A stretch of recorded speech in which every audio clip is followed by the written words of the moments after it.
الحمد لله الذي خلق الأرض والسماوات العلى نصلي ونسلم على سيد الورى شهادة الوحدة الأبدية السرمدية شهادة أن لا إله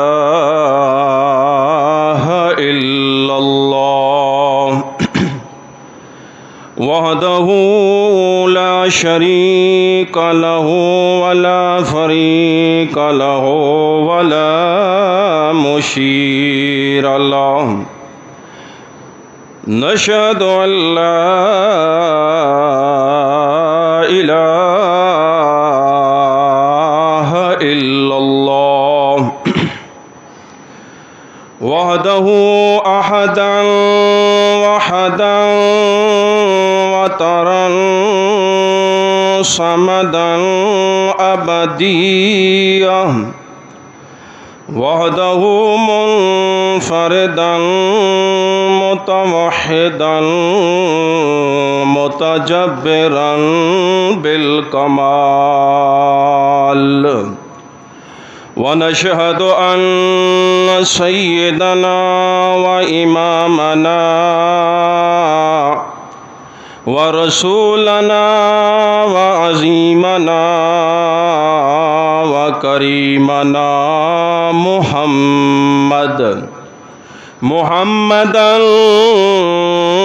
عبده ورسوله الكريم أما بعد فأعوذ بالله من الشيطان الرجيم بسم الله الرحمن الرحيم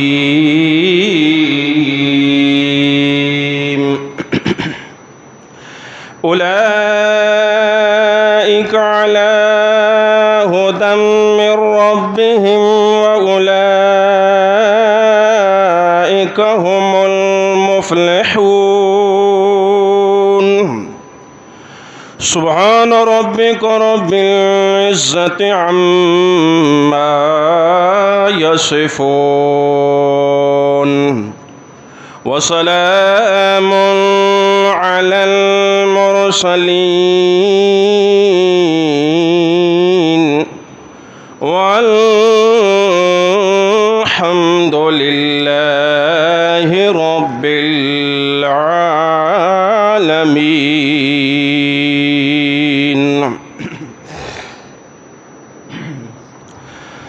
اللہ رب ذوالجلال والکمال کے دربار اولیاء اعلیٰ اولا میں التجا اور دعا ہے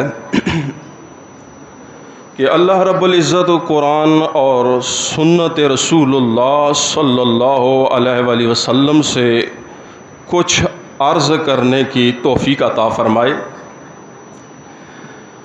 سننے اور سنانے کے بعد اللہ رب العزت فریقین کے درمیان عمل کرنے کی توفیق عطا فرمائے۔ وقت کیونکہ قلیل ہوتا ہے، ساری باتیں عرض نہیں ہو سکتی، بہرحال کوشش کریں گے اختصار کے ساتھ ہم کچھ نہ کچھ آپ حضرات کے سامنے پیش کریں گے، کیونکہ باتیں بڑی قیمتی ہیں اور یہ سمجھنے کے لیے ہے۔ آپ سمجھیں، غور کریں، فکر کریں اور حقیقت تک پہنچیں۔ اللہ رب العزت نے اس روئے زمین پہ آدم علیہ السلام کی اولاد میں سے سب سے افضل جو جماعت ہے وہ انبیاء کرام کی جماعت ہے۔ انبیاء کے بعد پھر انبیاء کے جو اصحاب اور ساتھی ہوتے ہیں، جو انبیاء کو ماننے والے اور ایمان لانے والے، جن کو صحابی کہا جاتا ہے، وہ افضل ہے۔ تو جس طرح ہمارے آخری پیغمبر حضرت محمد مصطفیٰ صلی اللہ علیہ وآلہ وسلم کا شان، مقام، فضیلت، رتبہ ہے، اسی طرح محمد رسول اللہ صلی اللہ علیہ وآلہ وسلم کی شاگردگی حاصل کرنے والے، محمد رسول اللہ صلی اللہ علیہ وآلہ وسلم کی محفل اور مجلس میں صبح شام میں بیٹھنے والے، محمد رسول اللہ کی زیارت کرنے والے، محمد رسول اللہ کو ملنے والے اصحاب، ان کا شان اور رتبہ بھی بلند و بالا ہے۔ اس لیے متکلمین حضرات نے، اصولیین حضرات نے یہ بات لکھی ہے اور فرمایا کہ جس طرح انبیاء کرام کی جماعت کے بارے میں ہم گارنٹی سے کہہ سکتے ہیں کہ انبیاء کرام سارے کے سارے جنتی ہیں، اور اسی طرح اگر دوسری جماعت ہے جن کی ہم گارنٹی دے سکتے ہیں، وہ صحابہ کرام کی جماعت ہے۔ دو ایسی جماعتیں ہیں جن کے بارے میں ہم گارنٹی دے سکتے ہیں کہ وہ جنتی ہیں۔ ایک انبیاء کرام کی جماعت جنتی ہے، اور دوسرے نمبر پہ نبی علیہ السلام کے اصحاب جو ہیں وہ بھی جنتی ہیں۔ کیوں؟ انبیاء کرام کی عصمت اور فضیلت، ان کا ذکر بھی قرآن مقدس کے اندر ہے، اور نبی علیہ السلام کے جو یار ہیں، نبی علیہ السلام کے صحابہ کرام ہیں، ان کا شان اور مقام بھی اللہ رب العزت نے قرآن مقدس میں ذکر فرمایا۔ اس لیے انبیاء کرام کی شان، عصمت، فضیلت قرآن کے اندر ہے، انبیاء اس لیے جنتی ہیں، اور صحابہ کرام کی جو صفائیاں ہیں، ان کا جو صادق اور امین ہونا ہے اور ان کا امانت دار ہونا ہے، اس کا ذکر بھی، ان کے ایمان کا ذکر بھی اللہ نے قرآن مقدس کے اندر ذکر کیا۔ اس لیے انبیاء کرام بھی جنتی ہیں اور صحابہ کرام بھی جنتی ہیں۔ ان دو جماعتوں کی گارنٹی ہے، یہ جنتی جماعتیں ہیں، اس کے علاوہ ہم کسی اور کی گارنٹی نہیں دے سکتے۔ اب کیونکہ صحابی کس کو کہتے ہیں، کیونکہ مختصر یہ آپ کو باتیں بتاتا رہوں کیونکہ اس کی بہت ضروری ہے اشد۔ صحابی کہتے ہیں ہم الذین ادرکوا صحبۃ النبی صلی اللہ علیہ وآلہ وسلم بالایمان والاسلام وماتوا علیہ۔ صحابی اس کو کہتے ہیں جس نے نبی علیہ السلام کی صحبت کو پا لیا، اور اس حالت میں کہ وہ ایماندار تھا اور اسلام کی حالت میں تھا، اور اسی حالت میں پھر وماتوا علیہ، اسی حالت پہ پھر اس کے اوپر موت آئی، اس کو صحابی کہتے ہیں۔ یعنی جس نے نبی علیہ السلام کی مجلس پا لی، آپ علیہ السلام کو پا لیا، اور نبی علیہ السلام کو اپنی آنکھوں کے ساتھ دیکھ لیا، اور نبی علیہ السلام نے ان صحابہ کرام کو دیکھ لیا۔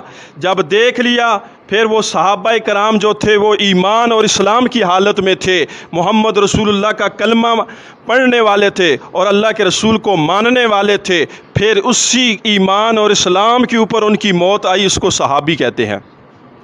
اور صحابی والا جو رتبہ ہے، جو شان ہے، جو مقام ہے، وہ سب سے بلند و بالا ہے۔ کیوں؟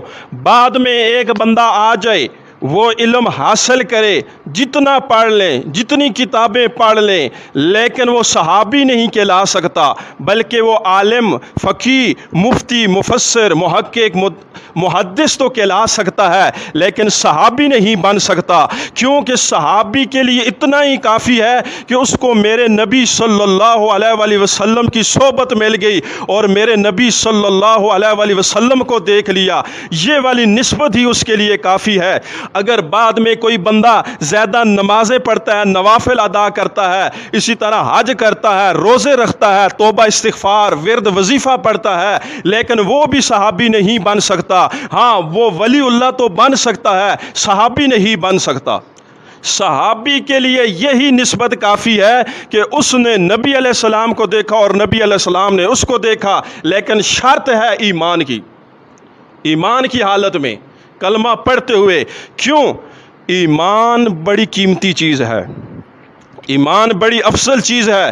اس لیے ہم نماز جنازہ کے اندر کیا پڑھتے ہیں دعا؟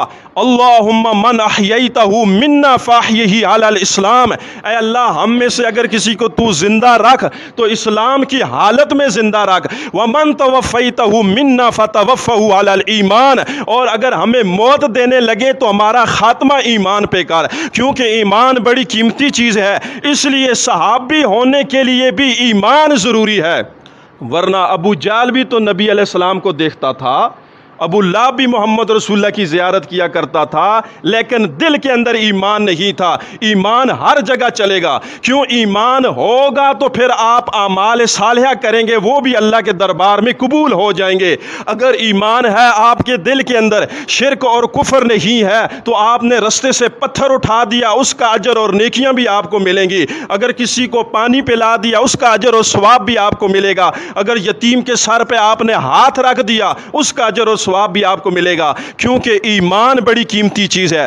اس لیے اللہ رب العزت نے قرآن مقدس کے اندر یہی ذکر فرمایا، ان الذین آمنوا وعملوا الصالحات، بے شک وہ لوگ جو ایمان لائے، دوسرے نمبر پر نیک اعمال کیے۔ یہ قرآن پاک کے اندر اصول ہے، ایمان ضروری ہے، اس لیے صحابی بننے کے لیے بھی ضروری ہے کہ بالایمان والاسلام، ایمان اور اسلام کی حالت میں حضرت محمد رسول اللہ صلی اللہ علیہ وآلہ وسلم کو دیکھ لے، محمد رسول اللہ کی زیارت کر لے، اللہ کے پاک رسول صلی اللہ علیہ وآلہ وسلم کو اپنے سینے کے ساتھ لگا لے، محمد رسول اللہ اپنی آنکھیں، اپنی نظر کرم ان لوگوں کے اوپر کر دیں، اور وہ لوگ محمد رسول اللہ کی صبح شام دن رات زیارت کریں، اور محمد رسول اللہ کی ایک ایک محمد رسول اللہ کی سنت، محمد رسول اللہ کا طریقہ، محمد رسول اللہ کا اٹھنا، محمد رسول اللہ کا بیٹھنا، محمد رسول اللہ کا کھانا، محمد رسول اللہ کا چلنا، محمد رسول اللہ کی زندگی کا ایک ایک لمحہ وہ اپنے وجود پہ سجا لیں، اور یہ بنتا ہے صحابی۔ صحابی والا جو مقام ہے وہ سب سے اونچا مقام ہے۔ بعد میں جتنے لوگ آئیں گے قیامت کے دن تک، وہ صحابی نہیں بن سکتا، چاہے جتنا ہی افضل ہو، جتنا ہی مالدار ہو، جتنی ہی اس کی عبادات ہوں، جتنا ہی اس کا علم اور فہم ہو، لیکن وہ صحابی نہیں بن سکتا۔ صحابی کے لیے ضروری ہے کہ اس نے محمد رسول اللہ کی مجلس کو پایا ہو، اور ایمان اسلام کی حالت میں۔ سمجھ آ گئی؟ اس لیے محمد رسول اللہ صلی اللہ علیہ وآلہ وسلم کے اصحاب بڑی شان اور فضیلت والے ہیں، اور محمد رسول اللہ کے جو اصحاب ہیں یہ ساری شخصیات قرآنی ہیں۔ ان کو اگر دیکھنا ہے، ان کا ایمان دیکھنا ہے، ان کی سچائی دیکھنی ہے، ان کی امانت داری دیکھنی ہے، تو وہ قرآن کے اوراق سے دیکھیے۔ تاریخی شخصیات نہیں ہیں صحابہ کرام، بلکہ قرآنی شخصیات ہیں۔ ان کو دیکھنا ہے تو قرآن سے دیکھنا ہے، اور ان کو تاریخ کے اوراق سے نہیں دیکھنا، کیونکہ تاریخ کے اندر تو شک ہے لیکن قرآن کے اندر شک نہیں ہے۔ اللہ نے اس لیے قرآن کے شروع میں فرما دیا، سورۃ فاتحہ پڑھنے کے بعد اللہ نے شروع میں فرما دیا، ذالک الکتاب لا ریب فیہ ھدی للمتقین، یہ ایسی کتاب ہے اس کے اندر شک کی گنجائش ہی نہیں ہے، اور اس کے اندر ہدایت ہے متقیوں، پرہیزگاروں کے لیے۔ اب پرہیزگار جو ہوگا، خدا سے ڈرنے والا جو ہوگا، جس کے اندر خدا کا ڈر اور خوف ہے، وہ اس کتاب سے ہدایت کو حاصل کرے گا۔ ورنہ لوگ تو تاریخوں کے پیچھے جاتے ہیں، قصے کہانیوں کی طرف جاتے ہیں، اوراق کی طرف، اخباروں کی طرف جاتے ہیں، اس پہ سچائی نہیں ہے، حقیقت نہیں ہے۔ حقیقت جو ہے وہ قرآن کے اندر ہے، کیونکہ قرآن لاریب کتاب ہے۔ اس لیے نبی علیہ السلام نے فرمایا، خیر و قرنی امتی، میری امت کے اندر سب سے سچا جو زمانہ ہے وہ میرا ہے۔ پھر فرمایا ثم یلونہم ثم یلونہم ثم یلونہم، پھر میرے بعد کا زمانہ ہے، پھر میرے بعد کا زمانہ ہے، پھر اس کے بعد کا زمانہ ہے۔ اس لیے سچا زمانہ جو تھا، بہتر زمانہ جو تھا، وہ نبی علیہ السلام فرماتے ہیں میرا زمانہ اور میرا دور ہے۔ اس لیے اس دور کے اندر محمد رسول اللہ اور صحابہ کرام اکٹھے ہوتے تھے، پھر اس کے بعد تابعین کا زمانہ آیا، پھر اس کے بعد تبع تابعین کا زمانہ آیا۔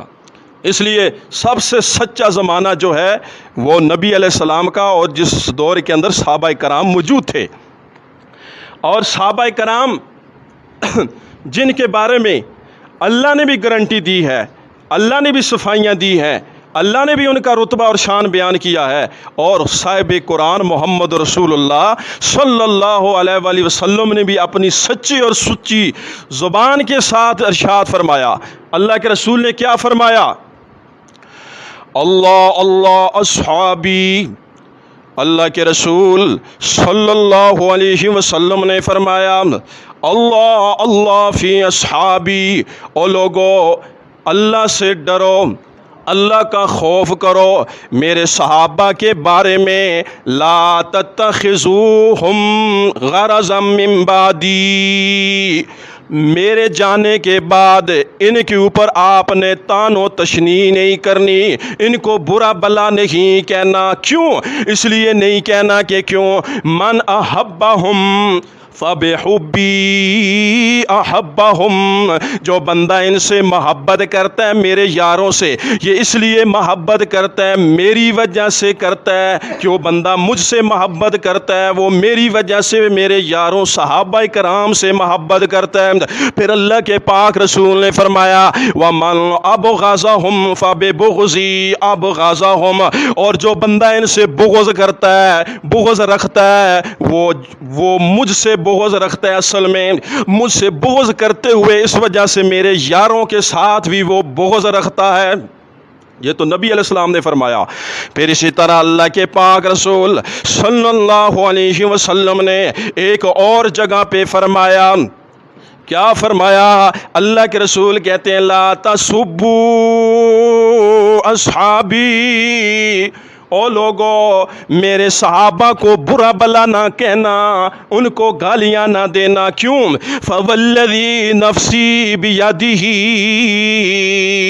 لو ان احدکم انفق مثل احد ذہبا ما بالغا مد احدہم ولا نصیفہم۔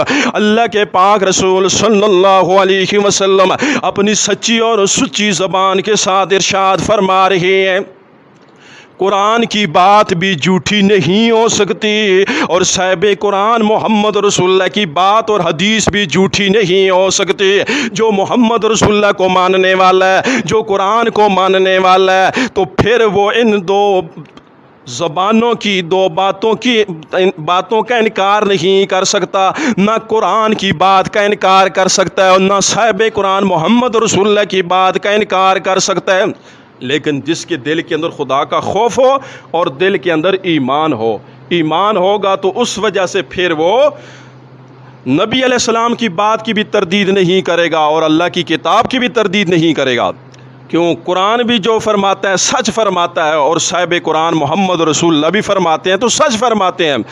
تب اللہ کے پاک رسول نے فرمایا میرے صحابہ کو برا بلا نہ کہو، قسم ہے اس ذات کی جس کے قبضہ کے اندر میں محمد رسول اللہ کی جان ہے، جس کے قبضہ کے اندر میں محمد رسول اللہ کی جان ہے، لو ان احدکم انفق مثل احد ذہبا، او لوگو تم میں سے اگر کوئی ایک بندہ احد کے پہاڑ جتنا سونا اللہ کے رستے میں خرچ کر دے، اللہ کے رستے کے اندر صدقہ کر دے، ما بالغا مد احدہم ولا نصیفہ،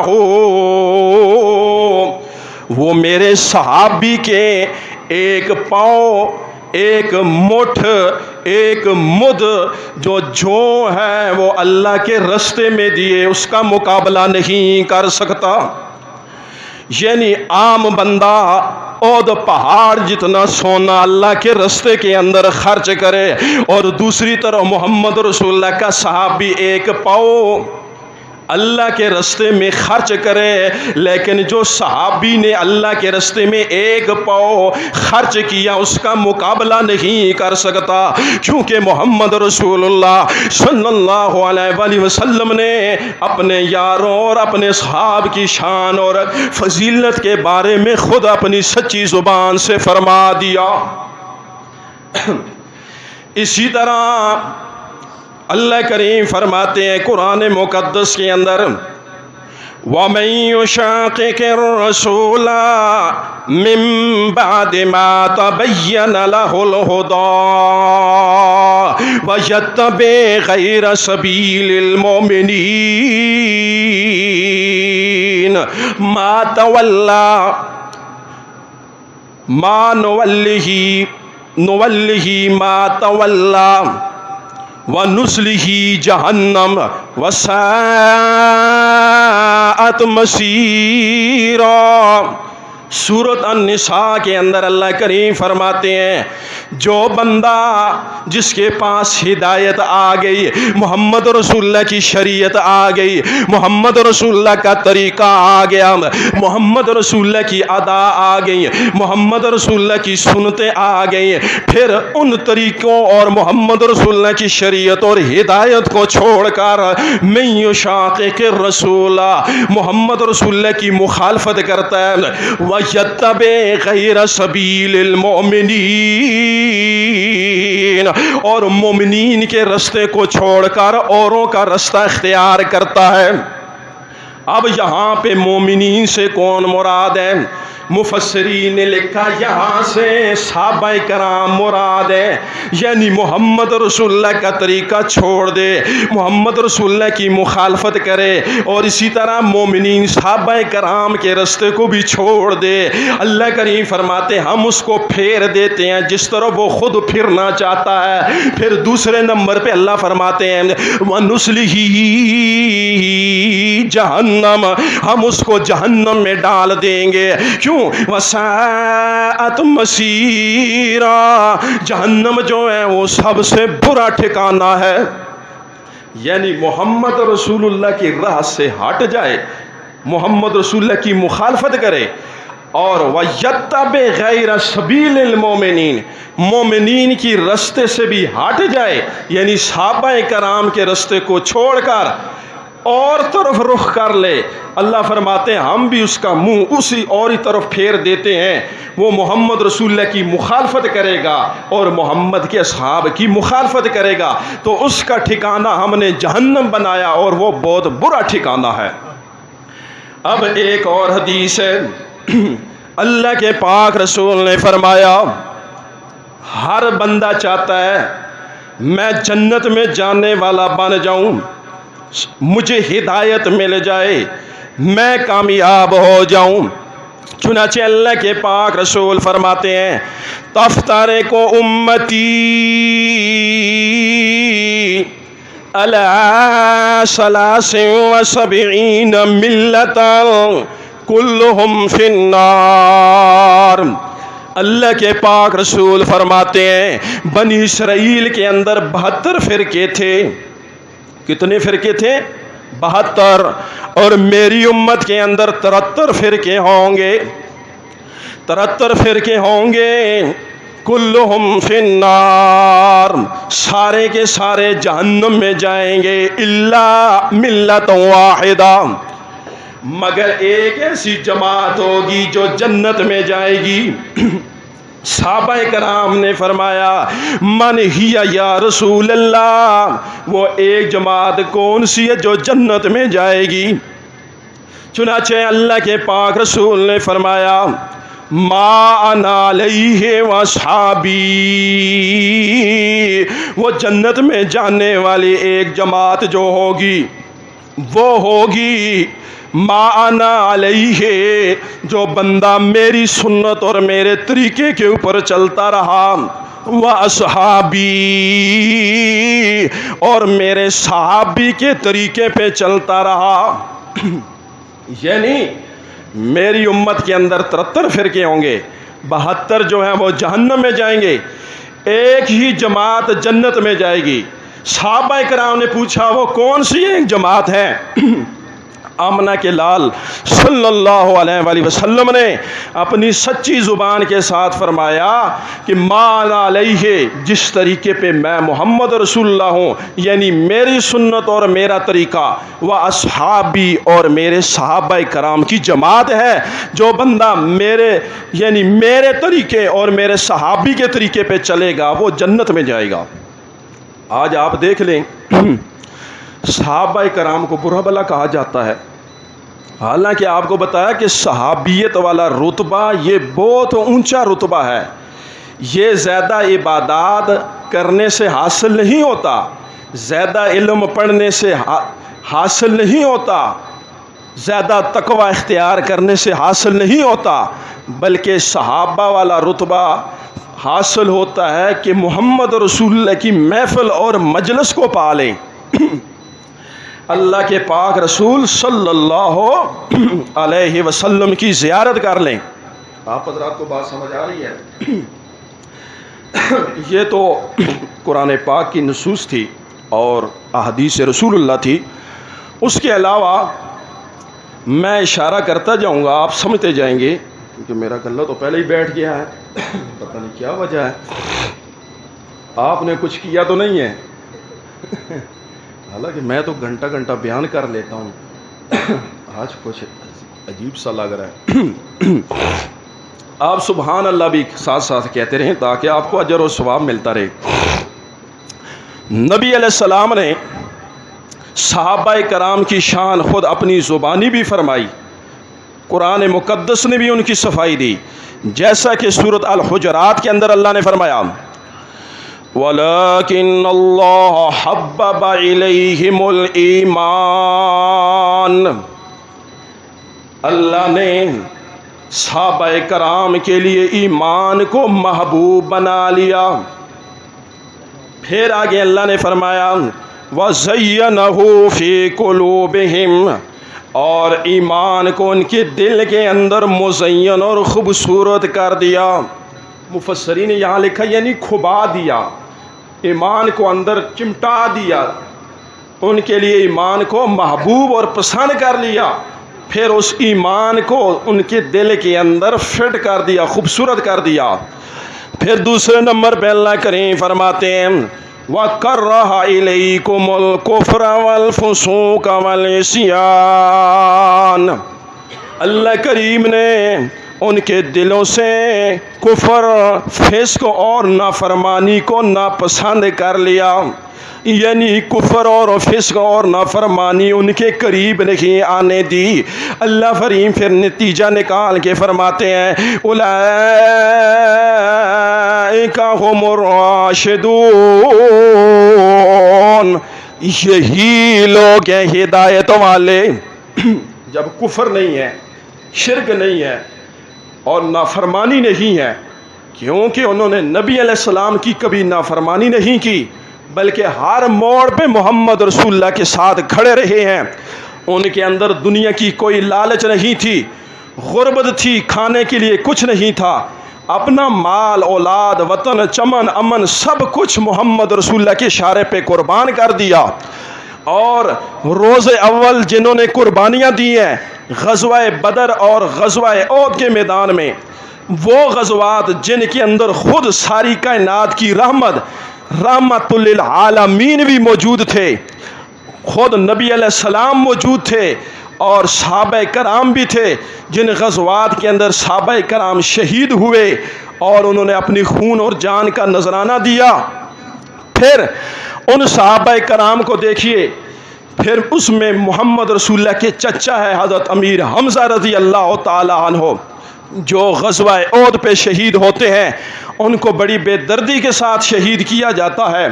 انہوں نے روز اول اسلام کے لیے ہر قسم کی قربانی دی ہے۔ اس لیے اللہ کے پاک رسول صلی اللہ علیہ وسلم نے اپنے صحابہ کی شان کے بارے میں بتایا۔ پتہ نہیں گلا چلے گا کہ نہیں چلے گا، یہ عارضی طور پہ بند ہو جاتا ہے، بعد میں جب خطبہ دینا ہو تو پھر چل پڑتا ہے۔ اب حضرت صدیق اکبر رضی اللہ تعالیٰ عنہ کے بارے میں اللہ کے رسول نے کیا فرمایا کہ انکا یا ابا بکر اول من یدخل الجنت من امتی، میری امت میں سے سب سے پہلے جنت میں داخل ہونے والے اے ابو بکر صدیق آپ ہیں۔ ابو داؤد کی حدیث ہے، یہ کوئی مذاق نہیں ہے، یہ ساری کائنات کے سردار کی باتیں ہیں اور محمد رسول اللہ کی بات سچی ہے۔ اب ہم محمد رسول اللہ کی بات کو مانتے ہیں کیونکہ ہمارا ہے ایمان۔ اگر محمد رسول اللہ کی بات کو ہم چھوڑ دیں تو پھر ہمارے اندر ایمان نہیں ہے بلکہ منافقت ہے۔ اس لیے اللہ کے پاک رسول نے فرمایا حضرت صدیق اکبر کے بارے میں، انت صاحبی فی الغار و صاحبی علی الحوض، تو میرا غار کے اندر بھی ساتھی تھا۔ دنیا والوں نے سب نے دیکھ لیا کہ غار کے اندر، وہ غار سور کے اندر حضرت صدیق اکبر نبی علیہ السلام کے ساتھی تھے۔ اور پھر دن قیامت کے اللہ کے رسول فرماتے ہیں حوض کوثر میں بھی میرے ساتھ صدیق اکبر ہوں گے۔ اگر یقین نہیں آتا تو ابھی بھی جا کے دیکھ لے روضہ رسول پہ، ایک طرف حضرت صدیق اکبر ہیں، دوسری طرف حضرت عمر فاروق رضی اللہ تعالیٰ عنہ ہے۔ یہ حقیقت ہے۔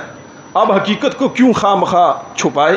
حقیقت چھپ نہیں سکتی، بناوٹ کے اصولوں سے خوشبو آ نہیں سکتی کبھی کاغذ کے پھولوں سے، اس لیے حقیقت حقیقت ہے، اس پہ پھر کیوں لڑنا؟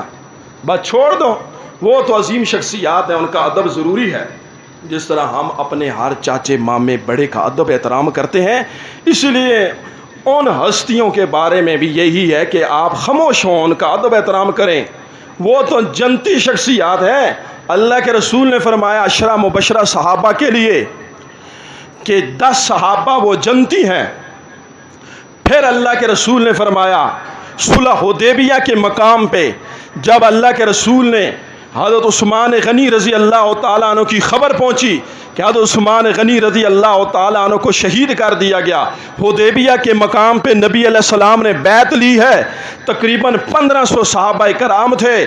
اللہ نے فرمایا لقد رضی اللہ عن المؤمنین، اللہ پکی بات ہے راضی ہو گیا ہے ایمان والوں سے، اذ یبایعونک تحت الشجرۃ، جنہوں نے درخت کے نیچے بیعت لی ہے، محمد رسول اللہ کے ہاتھ پہ بیعت کی ہے۔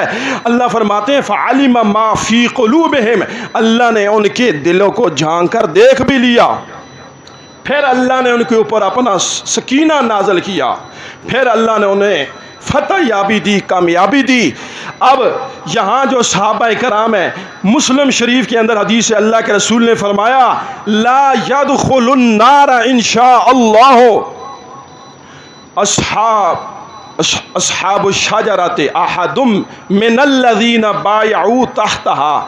اللہ کے رسول فرماتے ہیں، مسلم شریف کے اندر حدیث ہے کہ جو حدیبیہ کے مقام پہ صحابہ کرام تھے، انشاءاللہ اللہ نے ان کو کبھی بھی آگ میں نہیں داخل کرے گا، وہ جنہوں نے درخت کے نیچے محمد رسول اللہ کے ہاتھ پہ بیعت کی تھی۔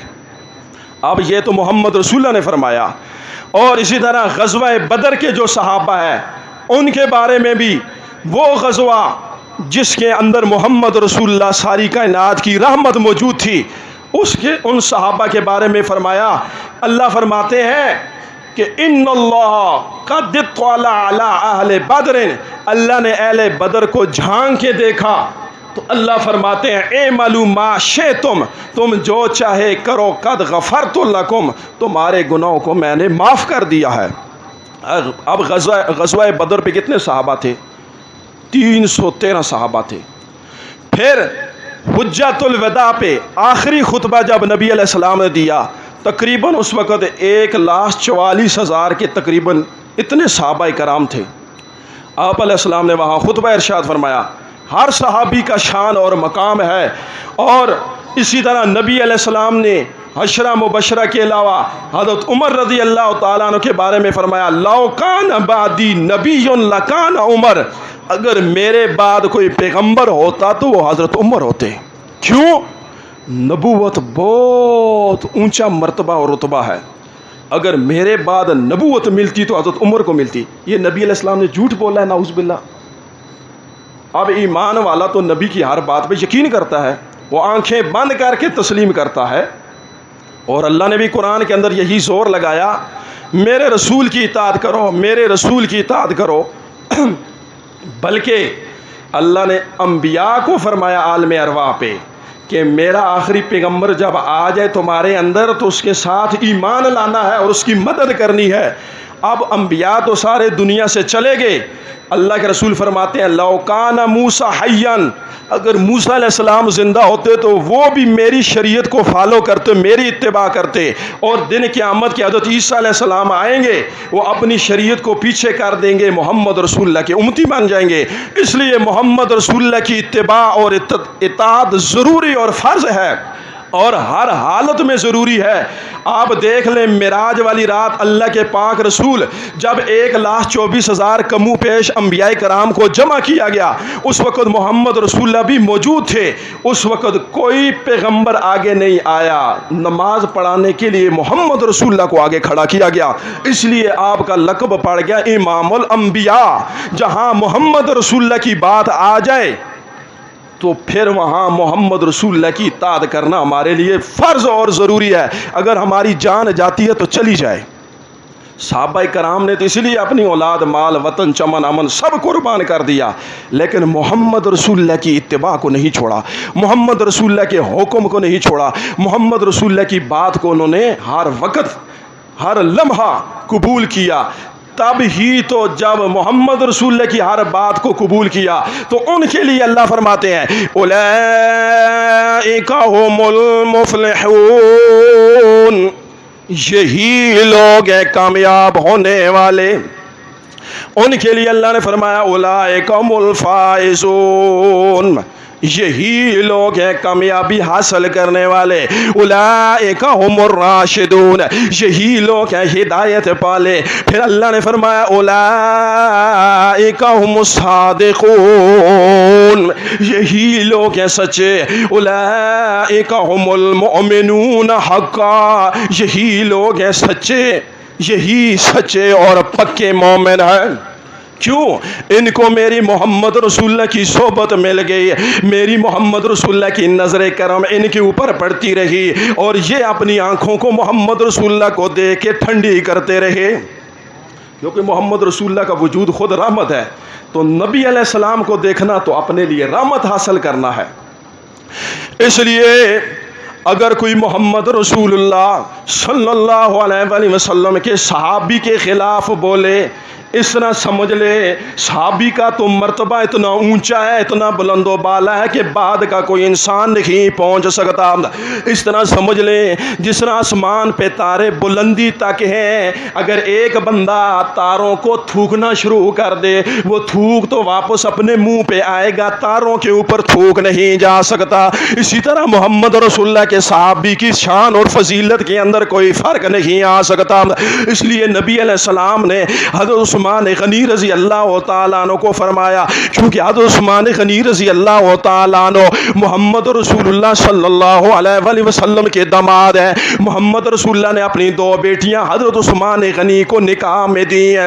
اللہ کے پاک رسول صلی اللہ علیہ وسلم نے حضرت عثمان غنی کو بشارت دی ہے کتنے موقع پہ جنت کی۔ ایک دفعہ نبی علیہ السلام نے فرمایا جو بندہ مسجد نبوی کے لیے جگہ وقف کرے گا، میں محمد رسول اللہ کو جنت کی بشارت دیتا ہوں۔ چنانچہ حضرت عثمان غنی رضی اللہ تعالیٰ عنہ نے مسجد نبوی کے لیے جگہ وقف کی ہے۔ پھر اس کے بعد نبی علیہ السلام نے فرمایا یہ مدینہ کے اندر یہودی کے پاس کنواں ہے، جو بندہ اس کنویں کو اللہ کی رضا کے لیے خرید کے وقف کرے گا، میں محمد رسول اللہ اس کو بھی جنت کی بشارت دیتا ہوں۔ یہ جنت کی بشارتیں لینے والے حضرت عثمان غنی رضی اللہ تعالیٰ عنہ ہے۔ ہر صحابی کا شان ہے جی، مقام ہے، اور یہ نبی علیہ السلام کی اپنی زبان سے ہے، میری اور تیری بات نہیں ہے، کسی مولوی پیر کی بات نہیں ہے، ساری کائنات کی رحمت پیغمبر کی بات ہے۔ یا پھر کہو نبی علیہ السلام نے جھوٹ بولا نعوذ باللہ، تو پھر تمہارا تو ایمان نہیں ہے، اس لیے ہم کسی کو کچھ نہیں کہہ سکتے۔ پھر اسی طرح حضرت علی رضی اللہ تعالیٰ عنہ کی بھی شان ہے۔ اللہ کے رسول نے حضرت علی کو فرمایا انت اخی فی الدنیا والآخرہ، اے علی بھائی تو دنیا کے اندر بھی میرا بھائی اور آخرت کے اندر بھی میرا بھائی ہے۔ پھر اللہ کے رسول نے فرمایا لا یحب علی منافق جو ہے وہ حضرت علی سے محبت نہیں کر سکتا، اور جو مومن ہے وہ حضرت علی سے بغض نہیں رکھ سکتا۔ حضرت علی کو بھی سب مانتے ہیں۔ پھر اس کے بعد حضرت علی رضی اللہ تعالیٰ عنہ کے صاحبزادے جن کے بارے میں اللہ کے پاک رسول صلی اللہ علیہ وسلم نے سچی اور سچی زبان کے ساتھ ارشاد فرمایا. اللہ کے رسول نے ایک دن اپنی بیٹی حضرت فاطمہ تو زہرا کو فرمایا ان فاطمہ سیدۃ النساء اہل الجنہ. اللہ کے پاک رسول کہتے ہو میری بیٹی فاطمہ دن قیامت کے جنتی نوجوانوں کی تو نے سردار ہونا ہے. حضرت فاطمہ تو ذرا جنتی جو نوجوان عورتیں ہیں جنت کے اندر ان کی سردار حضرت فاطمہ تو ذرا ہوگی جن کے بارے میں اللہ کے رسول نے فرمایا فاطمہ تو بضعۃ منی. فاطمہ تو میرے جگر کا ٹکڑا ہے. جس نے میری فاطمہ کو تکلیف اور ایذا دی اس نے میں محمد رسول اللہ کو ایذا اور تکلیف دی ہے. پھر اللہ کے رسول نے جب حضرت فاطمہ تو ذرا کی شان اور فضیلت بیان کی ہے پھر اللہ کے رسول نے اپنے نواسوں کے بارے میں فرمایا ان الحسن والحسین سیدہ شباب اہل الجنہ. دن قیامت کے جنتی نوجوانوں کے سردار یہ میرے جو فاطمہ کے پھول ہیں حضرت حسن اور حضرت حسین ہوں گے.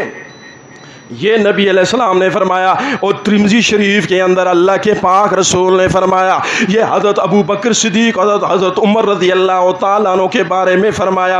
اللہ کے رسول فرماتے ہیں ابو بکر و عمر سیدہ کہول اہل الجنہ من الاولین والآخرین الا النبیین.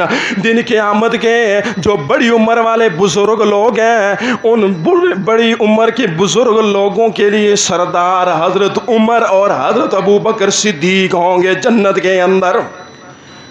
پہلے اور آخری جتنے لوگ ہیں سوائے انبیاء کے بڑی عمر والے بوڑھے ہیں ان کے سردار جنت کے اندر حضرت صدیق اکبر ہوں گے اور حضرت عمر فاروق رضی اللہ تعالی عنہما ہوں گے. نبی علیہ السلام کا فرمان بیان کر رہا ہوں میں اپنی طرف سے کوئی بات نہیں کرتا. میری کیا حیثیت ہے میں کون ہوں یہ سب نبی علیہ السلام کا فرمان ہے. اسی لیے اللہ کے پاک رسول صلی اللہ علیہ وسلم نے ایک دن اپنی بیٹی حضرت فاطمہ تو زہرا کو اپنے پاس بلایا اور کہا یا بنیا او میری پیاری بیٹی ادعی لبنیا اس طرح کر جلدی کر میرے پاس میرے بیٹوں کو لے آ. حضرت حسن کو میرے پاس لے آؤ حضرت حسین رضی اللہ تعالیٰ عنہما کو میرے پاس لے آ. چنانچہ حضرت فاطمہ تو ذرا محمد رسول اللہ کے پاس لے کے آتی ہے. اللہ کے پاک رسول صلی اللہ علیہ وسلم نے حضرت حسن کو ایک ران پہ بٹھایا اور دوسری ران پہ حضرت حسین کو بٹھایا.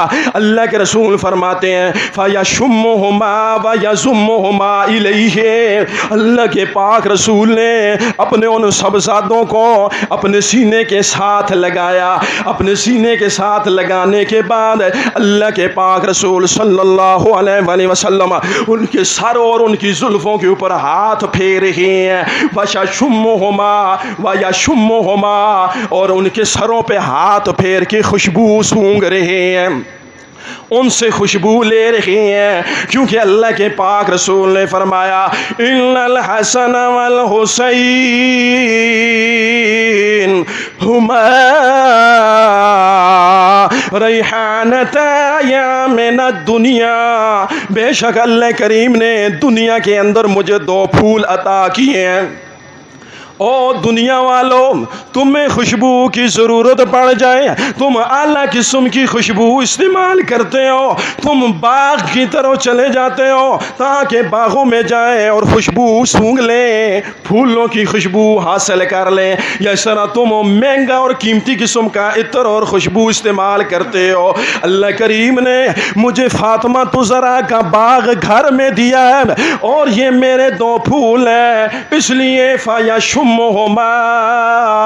میں ان کے زلفوں اور ان کے سر اور وجود کو سونگھ لیتا ہوں اور مجھے ان کے وجود سے جنت اور بہشت کی خوشبو آتی ہے. اتنا ان کا شان اور مقام ہے. ایک دفعہ اللہ کے پاک رسول صلی اللہ علیہ وسلم منبر کے اوپر خطبہ ارشاد فرما رہے تھے بیان کر رہے تھے اذ جاء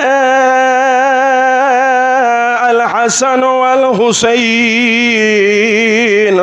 اتنے میں حضرت حسن اور حضرت حسین رضی اللہ تعالیٰ عنہما آ جاتے ہیں مسجد کے اندر۔ اللہ کے پاک رسول خطاب اور بیان کر رہے تھے۔ جب حضرت حسن اور حضرت حسین کو دیکھا،